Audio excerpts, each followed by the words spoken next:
Oi, boa noite, gente. Vamos conversar hoje com os estágios da doença, como que a gente pode perceber antes da gente ficar doente e não ficar doente. Boa noite, Ruguê. Boa noite, como vai? Tudo bem? Tudo bem, e você? Tudo bem, obrigado. Frio aí? Tá tudo certo aqui. Que bom. Obrigada por estar aqui com a gente mais uma vez na Small Acts, Obrigado. ajudando aqui as pessoas a entender um pouco de saúde, né? E hoje o papo é muito interessante, porque uma aula que eu adoro do Dr. Ruguet foi essa, dos 6 estágios da doença, porque a gente um dia, né, Dr. Ruguet, eu falei hoje no meu stories antes de entrar aqui, a gente vai vivendo a vida do jeito que a gente acha, né, que pode viver, e um belo dia a gente fica doente. E aí a gente fala, puxa, de repente eu fiquei doente, não tinha nada e eu fiquei doente, mas às vezes a gente já tinha ali, né, um sintoma de intestino preso, um sintoma de cansaço ao acordar, um sintoma de qualquer coisa que um desconforto depois de comer, e são pequenas coisinhas que a gente vai levando ao longo da vida no corpo, mas que lá na frente aí batem na porta, né, e avisam que a gente está doente. Então, eu queria que o senhor contasse aqui um pouco como é que funciona os 6 estágios da doença, que ela começa, da onde ela começa, como é que ela pode evoluir, o que que a gente poderia fazer para prevenir até o estágio que dá para prevenir, né? Depois é a cura. Exato. Bem, boa noite então a todos. Obrigado pelo convite. Vamos conversar um pouco sobre isso, sobre o processo do adoecimento, né? Porque o Ayurveda classifica, né, que as pessoas estão em três grupos diferentes. Um grupo de pessoas que realmente têm saúde, do ponto de vista do Ayurveda, que é um estado de bem-estar, como a própria Organização Mundial da Saúde fala, tanto físico, quanto mental, quanto espiritual, quanto social. Tem pessoas que têm doenças claramente estabelecidas num livro de clínica médica, mas tem um grande grupo de pessoas que, de fato, a maioria dos seres humanos, que nem tem saúde e nem tem uma doença estabelecida, porque elas não se sentem bem. Então, o pressuposto da saúde é um estado de bem-estar, como a própria Organização Mundial da Saúde diz e como também o Ayurveda ensina. Então, se a pessoa não está se sentindo bem, ainda que todos os exames dela estejam normais, ela não é saudável, não é? Então, o Ayurveda considera que, primeiro, assim, como o Ayurveda vê o organismo humano. Fisicamente, então, nós somos assim um tubo central, na verdade, um sistema, porque é um tubo cheio de órgãos, que é um sistema super complexo, que é o sistema digestivo. Um tubo, então, que começa na boca e termina no ânus, então é um tubo central, com os órgãos e hormônios, enzimas e ácidos e absorção, tudo super inteligente ali no centro.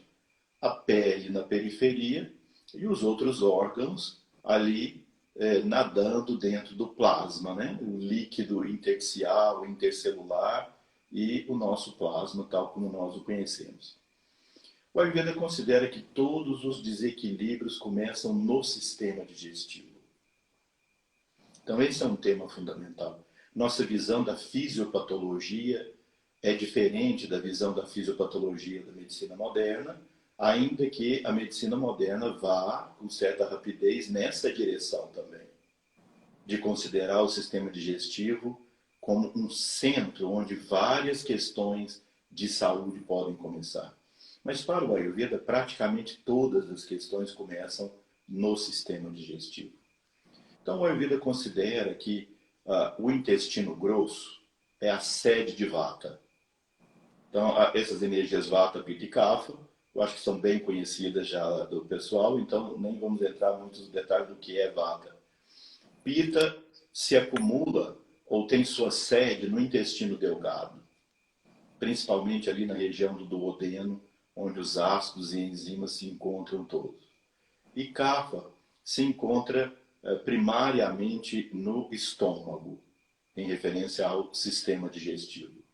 Então, o preceito é: toda vez que você for atacado por um fator que tenha atributos de um dosha, a primeira reação do seu organismo é acumular aquele dosha no seu sítio original no sistema digestivo. Então, eu vou pegar essa frase toda e dissecar ela um pouco mais. Então, se você for atacado por um fator vata, quais são os fatores que podem nos atacar, acumulando dosha? Em primeiro lugar, existe uma base genética, e eu diria até uma base kármica, que nós trazemos do passado, que é a genética. Então, isso é a base. Sobre essa base genética e kármica, o fator que mais pesa é a emoção. Então, a emoção incide rapidamente para acumular os doshas nesse sítio original no sistema digestivo. Então, falando sobre os três. Há emoções que têm atributos de vata. Por exemplo, a ansiedade, o medo, a instabilidade, a insegurança, tendem a acumular vata no intestino grosso. E acumula de que forma? Como é que a pessoa sabe que acumulou? Formação de gases em excesso no intestino e constipação intestinal. Portanto, toda vez que a pessoa tiver constipação intestinal e gases, significa que o vata está se acumulando nela, no seu sítio original, no intestino grosso. Emoções que acumulam pita: a raiva, a irritação, a impaciência, o senso crítico. Por mais nobre que seja a causa dessa emoção, ou dessas, sempre que a pessoa tiver um momento dessas emoções, de uma delas, o pita se acumula rapidamente no intestino delgado, na forma de ácidos e enzimas digestivas. E os sintomas são azia, queimação, fome e sede excessivos. Ou seja, sintomas exclusivamente do sistema digestivo ainda. Se a pessoa for atacada por uma emoção kapha, a mágoa, tristeza, melancolia, pesar, também da mesma maneira, por mais que ela tenha causas para isso, ainda assim a natureza não se preocupa, ela vai acumular kapha no estômago na forma de muco. Aquele muco protetor do estômago, que protege contra os ácidos e enzimas digestivas, esse muco aumenta toda vez que a pessoa tiver esse tipo de emoção. O segundo fator que mais pesa é o estilo de vida. Estilo de vida pesa menos do que a emoção, mas pesa muito, porque é aquilo que a gente faz no dia a dia de longo prazo. Então, um estilo de vida com características vata. Muito agitação, muito estímulo sensorial, morar numa cidade grande, muito trânsito, movimento, muito computador, muita informação, não é? Perdas de entes queridos, mudanças, final de relacionamentos, mudanças de cidade, mudança de trabalho, não é? Tudo isso tende a produzir o estilo de vida que aumenta vata, tanto quanto a emoção. Também, por exemplo, pós-parto nas mulheres, aumenta fortemente vata. E é a mesma coisa, não importa se você ficou ansioso, se dormiu mal, se passou a noite na balada, se passou a noite trabalhando, se não dormiu o tempo apropriado ou saltou refeição ou coisas assim, tudo que aumenta esse atributo leve, a reação do seu organismo vai ser a mesma: acumular gases e constipação intestinal. O estilo de vida que aumenta a pita é de muita competitividade, muita luta, muito desafio, muito ter que vencer coisas. Não é a pessoa que diz assim, ó, eu tenho que matar um leão todo dia para sobreviver. E ela diz assim, com orgulho ainda isso. Quer dizer, esse tipo de estilo de vida, ele tende a acumular pita igual a raiva, a irritação, a impaciência, o senso crítico. Ou seja, vai acumular ácidos e a pessoa vai ter azia, queimação, fome, sede excessivos. O estilo de vida que aumenta a CAFA é um estilo de vida muito sedentário, muito rotineiro, muito igual, muito sem pressão nenhuma, esses trabalhos muito estáveis, muito sem nenhum tipo de pressão. O ser humano precisa de um certo nível de pressão na vida, até para a saúde. Então, esse estilo de vida muito doce, também, por exemplo, o pós-casamento, pelo menos por um determinado tempo, não é? Que assim é tudo doce, minha casinha, maridinho, mulherzinha, esposinha, casinha, comidinha, fofinho, tudo cheirosinho, tudo bonitinho, né? Lua de mel. Então essas coisas todas, elas tendem a aumentar CAFA. E aí vai ser a mesma coisa. Eu disse sobre os sintomas de CAFA. CAFA, então, quando aumenta o muco do estômago, os sintomas vão ser, primeiro, perda de apetite. Segundo, náusea, salivação excessiva. Como se a pessoa tivesse meio de ressaca. Isso são os sintomas de excesso primário assim, de CAFA. O terceiro fator é a alimentação. A alimentação pesa menos do que a emoção, pesa menos do que o estilo de vida, mas pesa muito porque é aquilo que a gente faz no dia a dia, ou seja, aquilo que a gente come 3, 4 vezes por dia. Cada vez que a gente come, vata, pitta e kapha vão se alterar dentro de nós. Então, assim, em resumo, os alimentos muito frios, muito secos, muito à base de salada, saltar a refeição, muito jejum, né? Muitas horas sem comer, comer comida muito leve, muito amarga, isso tende a aumentar a vata. Então vai produzir a mesma coisa que o estilo de vida e do que a emoção, ou seja, gases e constipação intestinal. Ou seja, uma alimentação muito pita, muito picante, ácida, salgada, gordurosa, vai aumentar a pita. Então você vê que as doenças de pita, como a hipertensão, os sangramentos, os derrames, os infartos, acontecem mais em quem tem esse perfil de alimentação. E alimentos muito doces, cremosos, muito oleosos, salgados, aumentam o CAFA. Então a mesma coisa, o efeito, os sintomas vão ser o mesmo, náusea, peso, aquele empachamento, digestão lenta, salivação excessiva. E o quarto fator é o clima, o ambiente. Então, não só o clima, mas o ambiente onde a pessoa vive.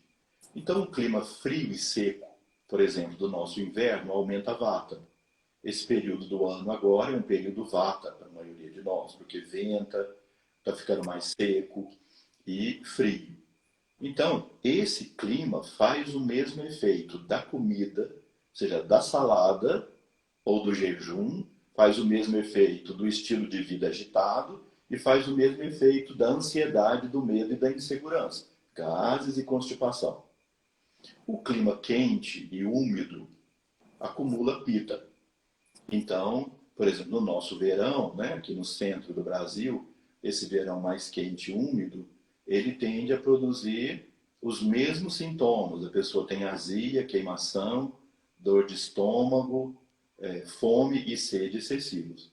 E aquele clima nublado, chuvoso, que deixa as pessoas mais melancólicas, assim, e cheias de catarro, de muco, isso é CAFA, ou seja, aumenta a CAFA.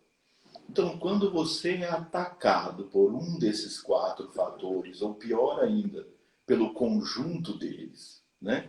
Você está triste, está sedentário, porque você está triste, você quer ficar sentado no sofá, vendo televisão, comendo doce e coisa frita, e o clima está nublado e chuvoso, né? E a pessoa comendo queijo, fondue, essas coisas assim.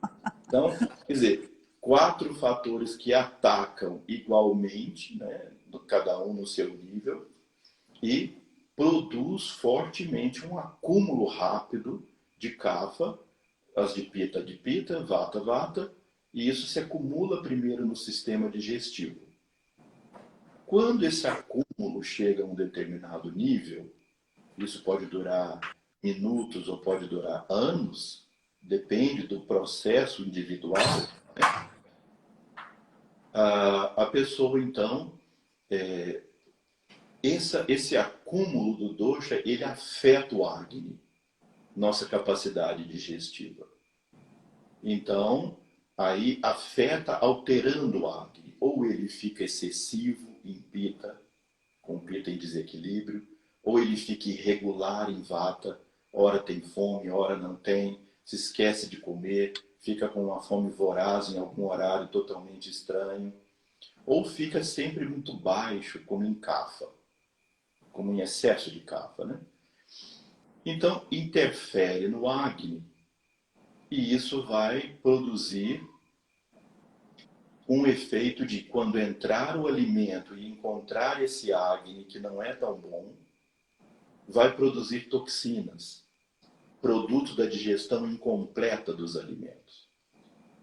A gente nunca, assim, discute pouco na medicina ocidental o que é que acontece com esse alimento semi-digerido que fica ali no intestino, fermentando e putrefazendo, no intestino delgado e depois no intestino grosso. Então, esse processo fermentativo ou de putrefação produz substâncias altamente tóxicas, que o Ayurveda chama de ama, né? Então, quando produz ama, e esse ama se mistura com o dosha dentro do sistema digestivo ainda, os sintomas são restritos ao sistema digestivo ainda, então a pessoa entrou na segunda fase do desequilíbrio, que em sânscrito é chamado prakopa. Então, em prakopa, os atributos de ama se misturam com os atributos do dosha. E isso vai produzir, por exemplo, no vata, além da constipação intestinal e dos gases, vai produzir borburigmo, aquele borbulhar dentro do intestino. Sabe, quando a pessoa fica assim, parecendo que está uma orquestra sinfônica tocando lá dentro da barriga dela. Aquele peristaltismo de luta que fica lá dentro. Em Pita, vai produzir, além da azia, queimação, sede e fome excessivos, vai produzir refluxo.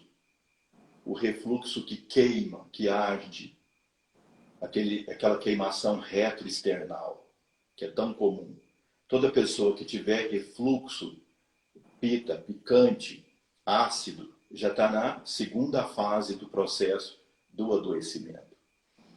E Kapha vai produzir um refluxo adocicado, nauseante, que pode chegar ao vômito, né? E aquela salivação intensa.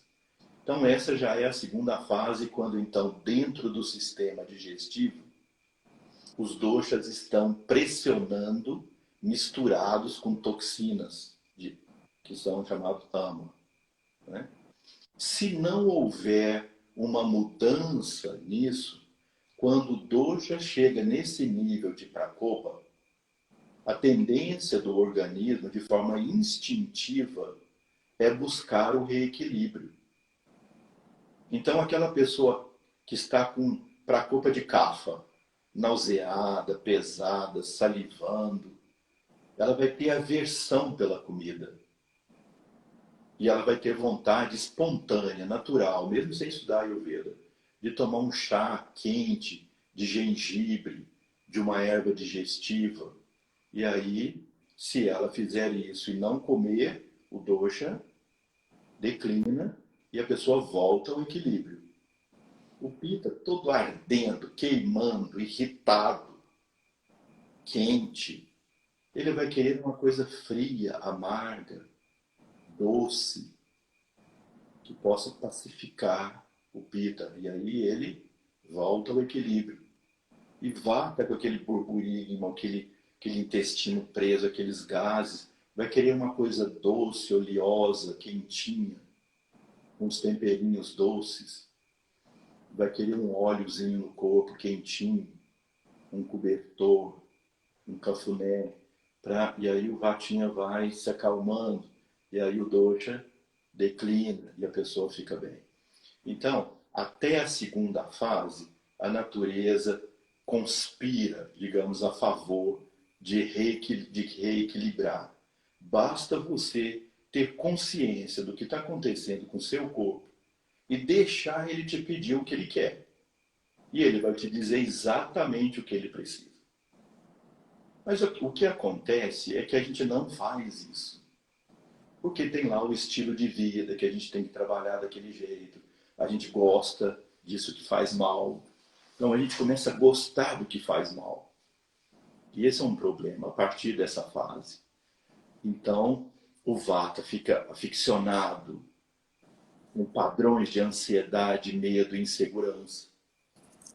Tem adição por excesso de atividade, vício por excesso de atividade, passa horas sem comer, e aí come uma saladinha com pãozinho seco e vai para a criatividade, para a mente, né?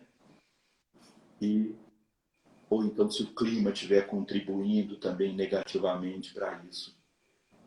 E Pita, ele gosta do churrasco, gosta da gordura, ele tem adição, né? Vício por isso, gosta da competição, quer superar o tempo todo, é ambicioso. E aí acha legítimo e nobre ele ter raiva. Né? Aí ele tem raiva de tudo, todo mundo é incompetente, não funciona direito. Se ele não fizer, ninguém faz, nada acontece bem feito. E aí o Pita vai acumulando e vai pressionando dentro do sistema digestivo. A mesma coisa com o Kapha, que gosta de um conforto e luxo, gosta de um sofá confortável, gosta de uma vida estável, troca qualquer coisa pela estabilidade, gosta de um docinho constante, uma torta de chocolate, um creme de chantilly e A gente é tal, assim mesmo. um iogurte, um queijinho. E assim ele ama, quer dizer, cada um começa a gostar do que faz mal, porque o organismo começa a entrar em entropia, em autodestruição, as células vão perdendo sua capacidade de autorregulação. E aí entra a mente, e aí a mente tem seus desejos. E os desejos da mente não combinam quase sempre com as necessidades do corpo. Porque a gente quer trabalhar a hora que deveria dormir, a gente quer dormir a hora que deveria trabalhar, e assim por diante. Ou seja, nós conhecemos isso. Então, o Ayurveda é espetacular na ideia da autorresponsabilidade. A gente prestar atenção na relação entre o que a gente sofre e o que provocou o sofrimento nas nossas emoções, no nosso estilo de vida, na nossa alimentação, no nosso ambiente e com uma base na nossa genética e no nosso karma também, porque isso também tem que ser levado em consideração. Então, aí os doshas pressionando lá dentro, misturado com toxinas, como esse tubo é um tubo permeável e de uma permeabilidade inteligente, então essas toxinas começam a transbordar de dentro do sistema digestivo e começam a circular pelo nosso plasma. Circula pelos líquidos do nosso corpo, sem atacar nenhum órgão específico ainda. Mas essa própria circulação, o organismo já não reconhece como dele essas substâncias tóxicas e começa então um processo de ataque, né? Então, essas toxinas circulando, que a gente chama de dosha yama no Ayurveda, elas apresentam, nessa terceira fase, que é a fase de transbordamento, ela apresenta dois tipos de sintomas. Sintomas sistêmicos e sintomas na pele. Porque o Ayurveda considera que a pele é o espelho do plasma. A pele espelha o estado do plasma. Quando o Vata transborda e ataca o plasma seca, reduz. Então isso produz pele seca, mucosas secas, inclusive nas mulheres em menopausa, por exemplo, a mucosa vaginal ressecada se deve a esse prasara de Vata, ou seja, o Vata que transbordou para o plasma, cabelo seco, uma certa secura afetiva. Uma secura afetiva. O que é secura afetiva? e a pessoa fica árida, seca ao afeto. E ela pode traduzir isso como depressão. Árida, né? Ansiedade, aí produz ansiedade como resultado do transbordamento de vata, vertigem, insônia, onde a mente fica saltitando de uma coisa para outra. Então, esse conjunto de sinais e sintomas, de forma mais simples, se chama transbordamento de vata. Transbordou.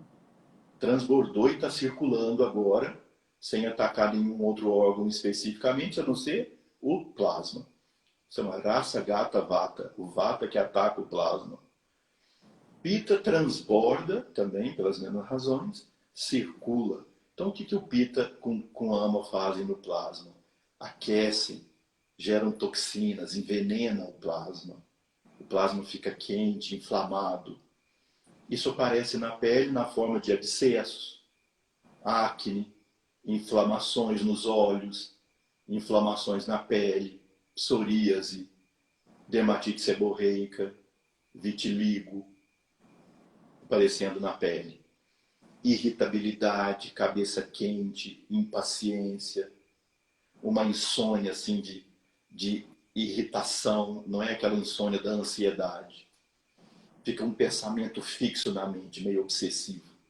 Aí a pessoa fica pensando, amanhã eu vou falar, amanhã vai ver, amanhã eu falo, quando vê amanhecer o dia a pessoa não dormiu. Né? Então, ardência de tudo. Ardem os olhos, arde a boca, cria afta, arde para urinar, arde para evacuar. Ardência na pele, que a pessoa traduz às vezes como eu tenho problema de insuficiência venosa, meus pés ardem, tenho que tirar o sapato e a meia e pisar no chão frio. Isso é transbordamento de pita. Né? E o transbordamento de kapha vai ser o kapha incha o plasma, torna o plasma denso, pesado. Então a pessoa incha, retém líquido. Sabe, as pessoas que acordam inchadas sem uma causa, elas não são hipertensas, não tem problema cardíaco, não tem problema renal, ainda assim elas incham. De vez em quando tem que tomar diurético.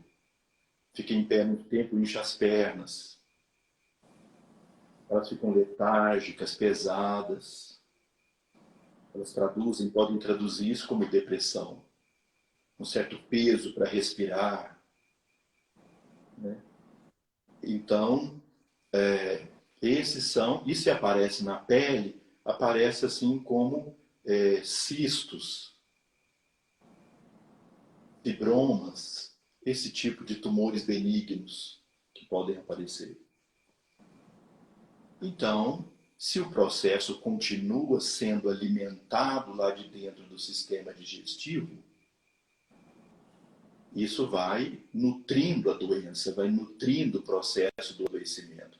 E continua lá. Emoção, estilo de vida, alimentação, ambiente, isso é reto.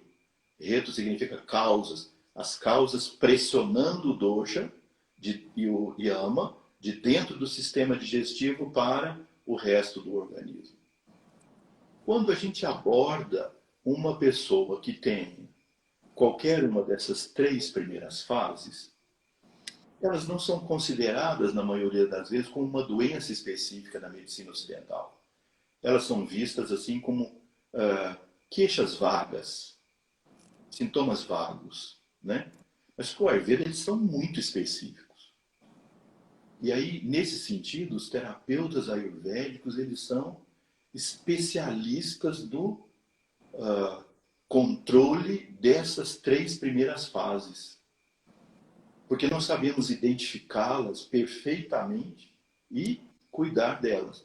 Por exemplo, uma pessoa que está na primeira fase ou na segunda, onde os sintomas são exclusivamente do sistema digestivo, o tratamento aí, que é um reequilíbrio, é ajustar a alimentação, ajustar o Agni da pessoa, né? O equilíbrio perfeito, que isso é o ponto principal da saúde, o equilíbrio perfeito entre o que você come e sua capacidade digestiva. Se a sua capacidade digestiva é pequena, coma menos e coisas mais fáceis de serem digeridas. Mas logo em seguida, aumenta o seu acne para você poder comer mais para produzir tecidos saudáveis, nutridos. Isso é fundamental. Não é só ajustar para menos a comida. Isso é o primeiro momento, mas depois melhora o acne para se alimentar adequadamente e nutrir seu organismo, né? Bom, daí então, ajusta a alimentação, equilibra o acne e periodicamente faz uma limpeza do sistema digestivo. Toma alguns laxantes suaves, assim, que o Ayurveda tem isso tudo bem organizadinho, para a pessoa fazer uma limpeza do sistema digestivo, por exemplo, a cada mudança de estação. Porque aí tira aquele dosha com ama que estão lá pressionando para transbordar. E que a qualquer momento uma mudança climática, uma comida errada, transborda. Né? Então é prevenção isso. Ajusta a dieta, ajusta o acne, limpa o sistema digestivo periodicamente. O pessoal do yoga tem lá seus métodos, o Shankh-Prakshalana, o Basti Kriya, não é? O Vamana Dhauti. E nós utilizamos laxantes suaves no Ayurveda, como trífala, como araguada, eventualmente até o sene, com óleo de rícino, para fazer uma limpeza do sistema digestivo. Isso não pode ser muito frequente. Eu recebo muita gente doente por excesso de métodos de limpeza. Não pode ser feito em excesso, mas é preciso fazer algumas vezes por ano. Bom, então, isso. Se já passou para a terceira fase, é preciso entender que há um dosha yama pressionando de dentro para fora, produzindo dos microcanais do organismo esse extravasamento do dosha. Então, se você ajusta a dieta, se você equilibra o acne e limpa o sistema digestivo, aquilo que está extravasado volta e sai junto. As avós sabiam muito bem disso. Quando as crianças estavam cheias de manchas na pele, que elas chamavam pano, né, que as crianças cheias de pano, aí em São Paulo acho que ninguém falava assim, mas aqui em Minas, no interior, cheias de pano, e as crianças todas com a pele feia, elas falavam, dá um purgante aí para esse menino, isso vai melhorar. Daí faziam uma sopinha, dava comidinha cozidinha, e dava um purgantezinho, pronto, a pele ficava linda depois. Porque o dosha voltou e extravasou, né? Isso não é, digamos, parte da visão da fisiopatologia da medicina moderna, mas o Ayurveda considera assim e a prática demonstra que isso funciona assim mesmo, né? E, eventualmente, quando já está na terceira fase, a gente entra com algum medicamento natural à base de ervas medicinais, ervas que sejam mais específicas do plasma. Por exemplo, uma erva que nutra o plasma em vata, uma erva que purifique e esfrie o plasma em pita, uma erva que purifique e aqueça o plasma em kapha. Então aí tem os medicamentos suaves, coisas que a gente tem em casa. Cúrcuma, cominho, gengibre, açafrão, manjericão, hortelã, cardamomo, noz moscada, cravo, canela, pimenta. Resolvem 90% desses casos. Agora, se nada for feito e a pressão do dosha ainda continuar, o dosha yama circulando procuram um órgão que tenha a resistência diminuída. O Ayurveda chama dusha. A gente pode ter um dosha geneticamente. Se, por exemplo, na família a mãe teve câncer de mama, a tia teve um câncer de mama, uma irmã tem uma mama displásica. Então, essa mulher que te procurou, ela tem grande chance de ter a mama dusha pela genética. Uma genética forte para doença psiquiátrica, uma genética forte para doença autoimune ou câncer ou coisas assim. Para tudo. Né? A genética tem aí seu peso de deixar o órgão com a resistência diminuída. O pré-natal também contribui, que aí o pré-natal deve ser feito ayurvedicamente na alimentação, para que o bebê nasça com todos os órgãos dato fortes e não dúxia. E o mau uso do órgão durante a vida torna esse órgão dúxia, se ele não for nutrido corretamente ou se ele for mal utilizado. Por exemplo, o excesso de exercício e a falta de exercício levam os músculos, tendões, articulações e ossos a serem dúxia. Tanto o excesso...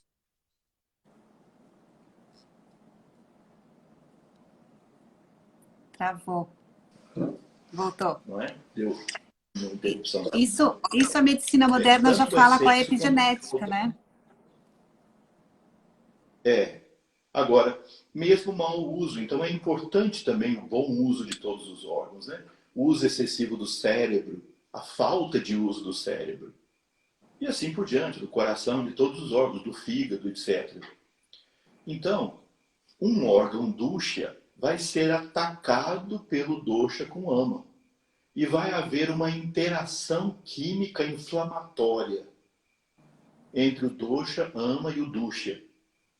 Um processo que se chama no Ayurveda Samurchana, o amálgama que se forma, que hoje é completamente reconhecido na medicina moderna. Um processo inflamatório sistêmico, mas que atinge especificamente esse ou aquele órgão. Hoje todo mundo fala de alimentos inflamatórios, mas o alimento é inflamatório não por si. O alimento é inflamatório se ele passar por essa história que eu contei até aqui. Se ele não for corretamente digerido.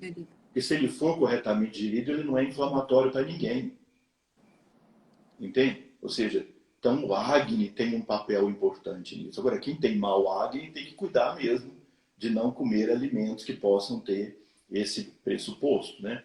Essa possibilidade. Então, o dosha e ama vão lesando o dusha, e aí a doença começa a aparecer tal como nós a entendemos aqui na medicina moderna.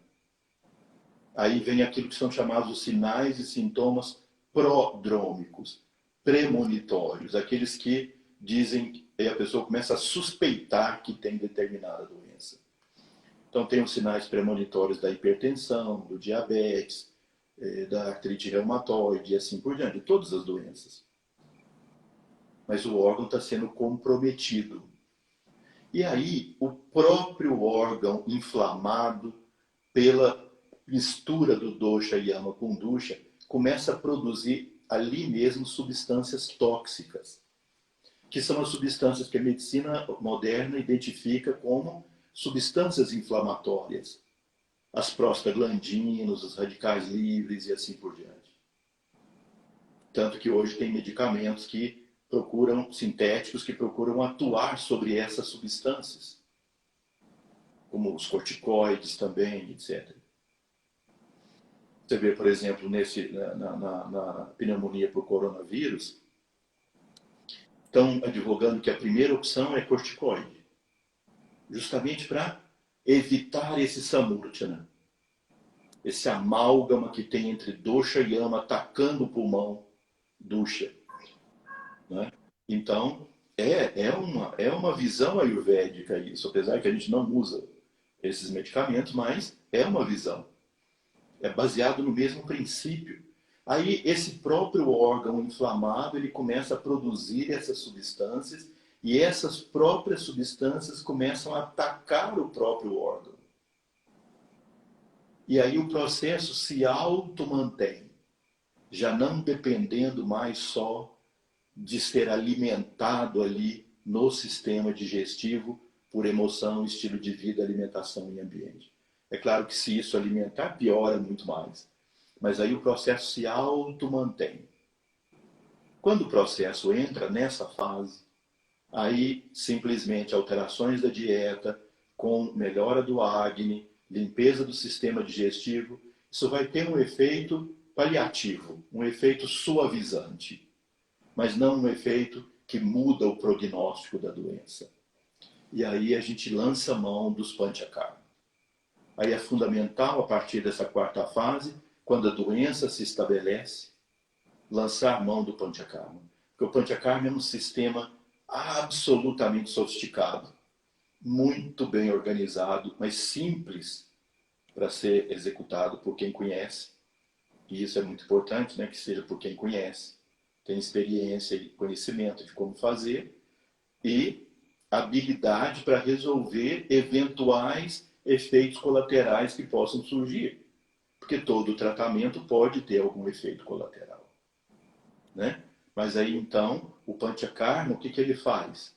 Ele diminui a adesividade entre o dosha yama com o dusha, o órgão enfraquecido. E depois desprende o dosha yama do dusha. Desbloqueia os canais e devolve aquele ama e o dosha para o sistema digestivo. E aí agora a pessoa elimina isso na forma de um vômito terapêutico, elimina isso na forma de uma purgação, como bile tóxica, elimina isso através de uma flora tóxica no intestino, que nós tratamos via enemas, via Basti, elimina isso quando é de cabeça e face, via náusea, via nasal, ou elimina isso via pequenas sangrias adequadas, apropriadas dentro do princípio ayurvédico. Feito isso, a doença declina rapidamente, mas ainda sobrou um órgão enfraquecido. Desprendeu o dosha yama, mas o órgão enfraquecido ainda ficou. Então o que a gente faz? Agora faz as terapias de rejuvenescimento, que são partes essenciais do Panchakarma. Nunca um tratamento ayurvédico termina tirando coisas da pessoa, com eliminação.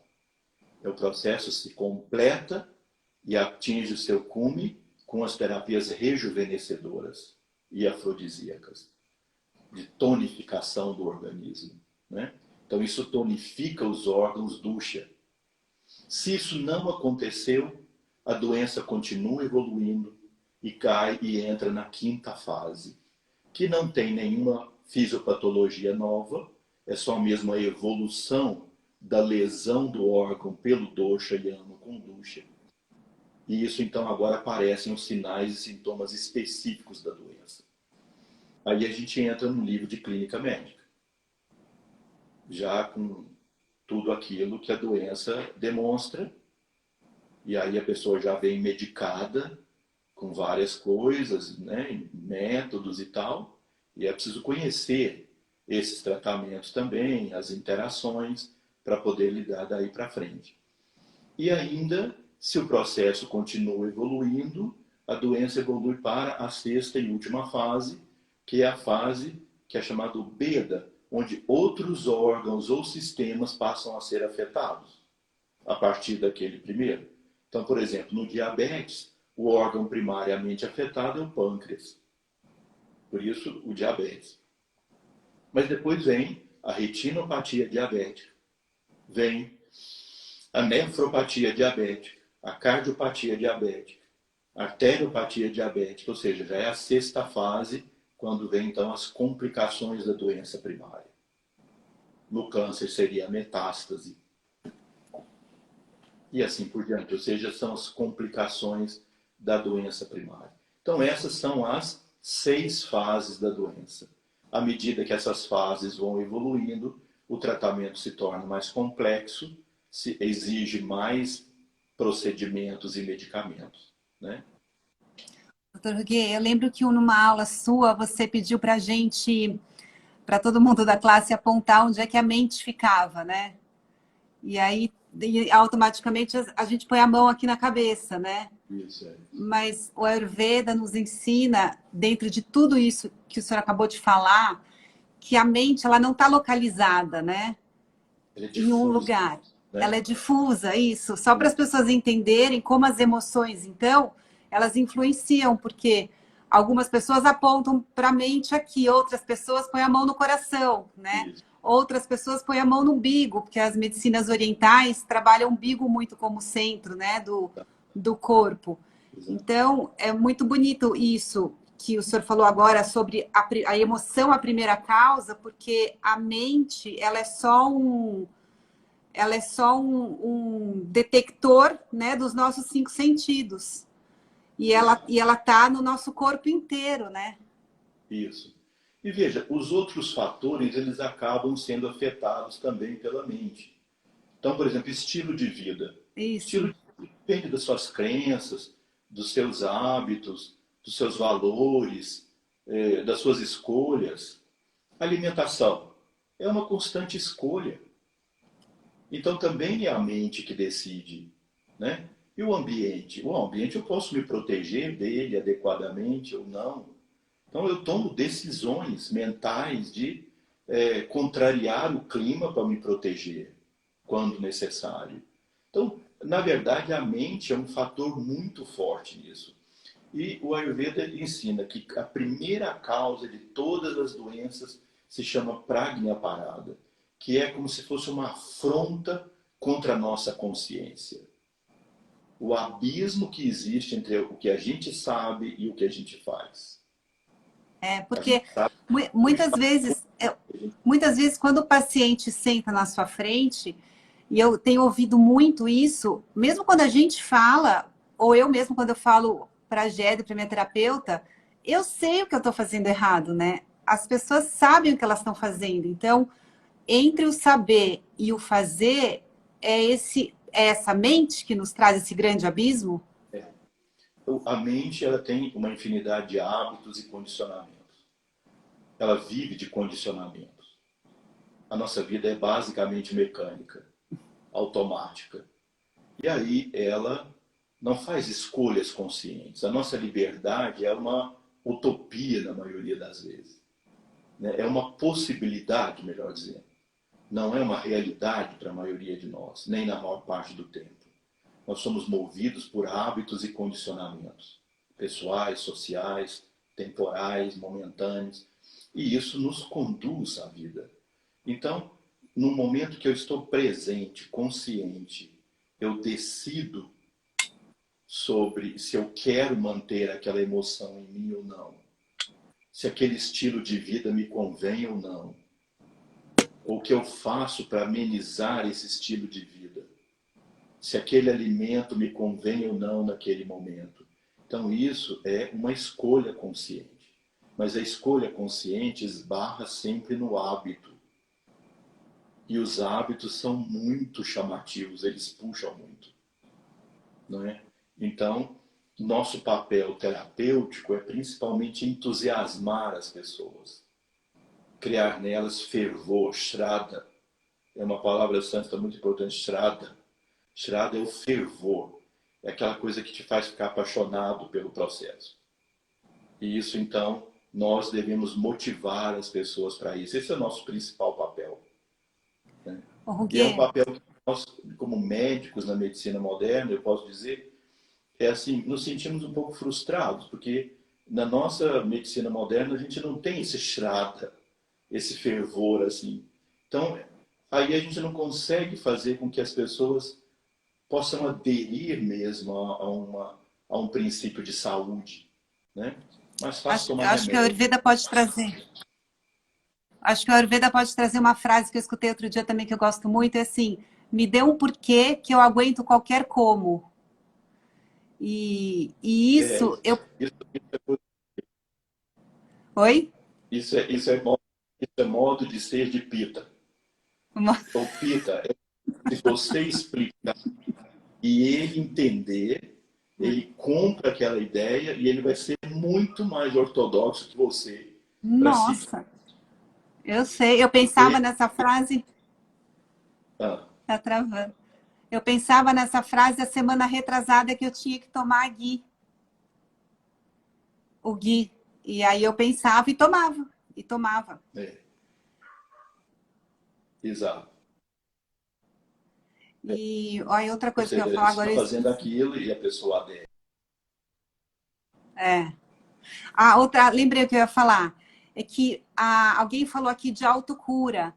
E eu acho que a Ayurveda também, depois de tudo isso, depois dessa aula maravilhosa que a gente teve agora, ensina que também as pessoas ficam assim, ai, mas o que que eu preciso fazer? Então, o que que eu como para pita? O que que eu como para vata? O que eu como?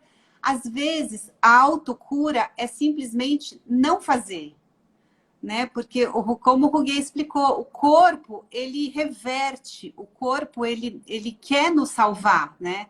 O nosso corpo, ele é feito para nos dar saúde o tempo inteiro, né? Se a gente não atrapalhar, ele é bom, ele é nosso amigo. Então, Exato. muitas vezes, o curar é não fazer, é deixar que o corpo vai. Tem um médico americano, o Michael Greger, que eu gosto muito, que ele fala quantos chutes por dia você dá na parede, né? E seu pé inflama. Então, para de dar chute na parede. Porque quando você não der mais o chute, o seu pé vai desinflamar. Agora, quais são os nossos chutes diários, né? Que vai trazendo a gente para essas pequenas doenças, para esses pequenos desconfortos. Então, acho que talvez é parar de dar o chute, né? E cada um aí vai pegar de um jeito em algum lugar, né? É. E a pessoa buscar algumas reequilíbrio em algumas coisas. Por exemplo, tem pessoas que realmente têm um estilo de vida que é adoecedor pelo trabalho. Por exemplo, se a pessoa viaja muito.